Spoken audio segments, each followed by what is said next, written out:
एक समय की बात है। प्राचीन भारत में संयम नाम का एक युवा साधु रहता था। वह अत्यधिक महत्वाकांक्षी था और अपनी पीढ़ी का सबसे प्रबुद्ध भिक्षु बनना चाहता था। एक दिन वह अपने गुरु आदरणीय महाकश्यप के पास गया और उनसे स्वयं पर महारत हासिल करने का रहस्य पूछा। पूज्य स्वामी जी मुस्कुराए और उन्होंने उसे एक धनुर्धर की कहानी सुनाई। बहुत समय पहले एक कुशल धनुर्धर था जो किसी भी लक्ष्य को आसानी से भेद सकता था।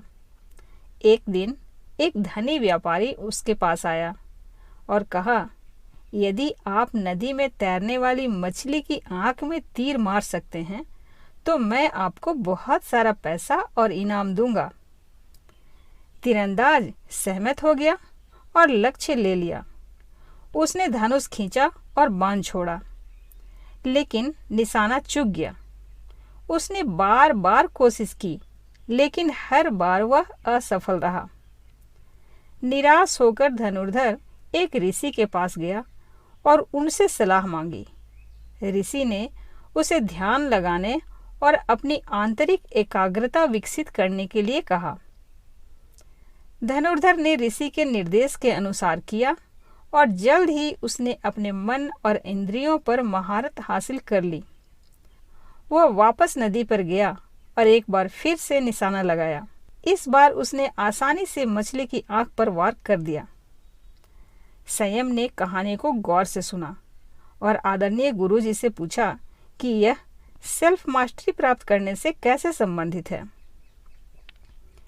गुरु ने उत्तर दिया, धनुर्धर की तरह हमें अपनी आंतरिक एकाग्रता को विकसित करना चाहिए और खुद पर महारत हासिल करने के लिए मन की डिस्ट्रैक्शंस को दूर करना चाहिए। केवल तभी जब हम अपने विचारों और भावनाओं को नियंत्रित करते हैं तभी हम अपने लक्ष्यों को प्राप्त कर सकते हैं। संयम ने गुरु की बातों को दिल से लगा लिया। बड़े ही लगन और ध्यान से मेडिटेशन का अभ्यास करना शुरू कर दिया। उसने अपने विचारों और भावनाओं का निरीक्षण करना सीखा। समय के साथ उसने एक गहरी आंतरिक शांति विकसित की और खुद पर महारत हासिल कर ली। वर्षों बाद वह एक प्रसिद्ध शिक्षक बना और अपना ज्ञान दूसरों के साथ साझा किया। उसने सिखाया कि सच्ची आत्म निपुणता भीतर से आती है और इसके लिए अनुशासन, ध्यान और दृढ़ता की आवश्यकता होती है। उसने अपने छात्रों को अपनी आंतरिक शक्ति विकसित करने और अपनी आध्यात्मिक यात्रा को कभी न छोड़ने के लिए प्रोत्साहित किया।